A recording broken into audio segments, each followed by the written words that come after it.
J'ai embauché plus de 500 personnes dans ma vie, j'ai jamais regardé un CV. Pourquoi? Tout simplement parce que je ne vis pas dans la même réalité que 90% des chefs d'entreprise ici. Parce que je vis dans un paradigme où ce que les gens font est beaucoup plus important pour moi que ce que les gens sont. Et ça atteint une réalité. Non, ce que les gens font est beaucoup plus important que ce que les gens sont. Vraiment, c'est ça la phrase, il ne faut pas la retourner. Vraiment, c'est ça le point. Le point, c'est que, quelle que soit votre école, quel que soit votre background, quelle que soit votre origine, pour travailler dans les entreprises qu'on crée, ça n'a aucune importance. Alors, récemment, on s'est posé une question, on s'est dit, tiens, on va quand même regarder ce que les gens ont fait. Parce que réellement, on ne savait pas. On a découvert que 7 personnes avaient fait HEC et avaient réussi à s'infiltrer. On a été choqués. On leur a dit, pourquoi vous ne nous l'avez jamais dit? Ils ont dit, on avait peur de se faire virer. On a découvert que l'un de nos employés stars avait fait Harvard. Puis on a découvert qu'on avait 5 autodidactes qui n'avaient jamais eu aucun diplôme. Mais ce qui est intéressant, c'est que je ne suis pas dans une lutte des autodidactes ou je ne suis pas contre les gens qui ont fait HEC. Parce que réellement, pour moi, tout ça, ça ne compte pas. Et c'est la première chose que j'aimerais vous expliquer, c'est que le premier changement de paradigme qu'on est en train de vivre, c'est celui de la commoditisation. Alors, qu'est-ce que c'est la commoditisation? La commoditisation, c'est qu'à peu près tout ce à quoi vous avez accordé de la valeur dans votre vie, bientôt n'aura plus de valeur. Que tout ce qui représente les points solides sur lesquels on adore fantasmer, se congratuler, s'enthousiasmer, très bientôt, ils auront disparu et ça va faire du bien. Alors, je vais prendre le premier, les diplômes.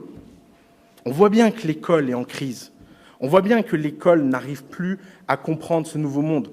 On voit bien que l'école n'arrive plus à fournir quoi que ce soit à la jeune génération.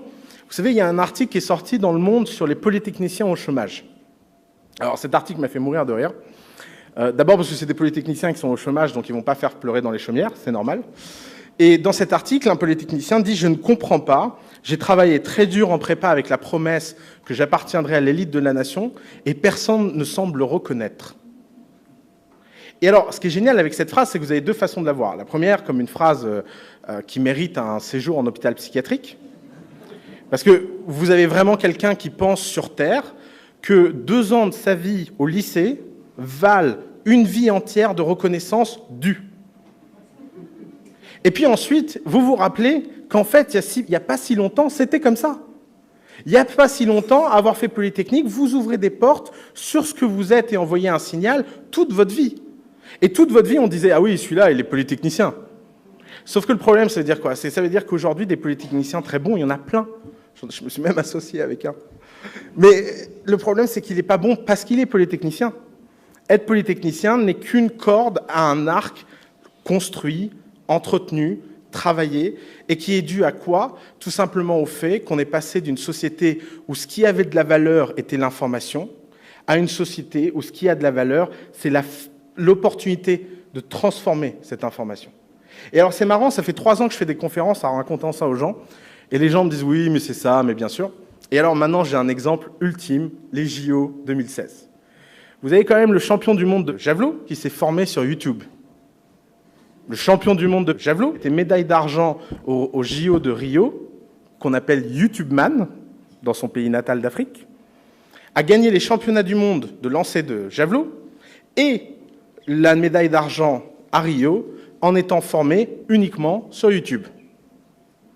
Et alors sur YouTube, vous pouvez vous former à tout. Vous pouvez vous fournir au jet de chat, il y a beaucoup de vidéos de jet de chat, comme vous pouvez vous former à la statistique, aux maths, et tout ça. Et pourquoi? Tout simplement parce que YouTube a supprimé 2 maîtres. Le premier, c'est le maître professeur, puisque le professeur est devenu une commodité librement accessible. Et le deuxième maître, c'est celui de la reconnaissance de l'éducation. Puisque tout le monde peut être autodidacte, alors être autodidacte n'a plus vraiment de valeur, et avoir un diplôme n'a plus vraiment de valeur non plus.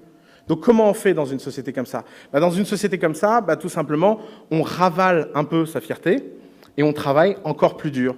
Parce que la compétition, dans ce cas-là, elle n'est plus une compétition locale, mais elle devient une compétition mondiale.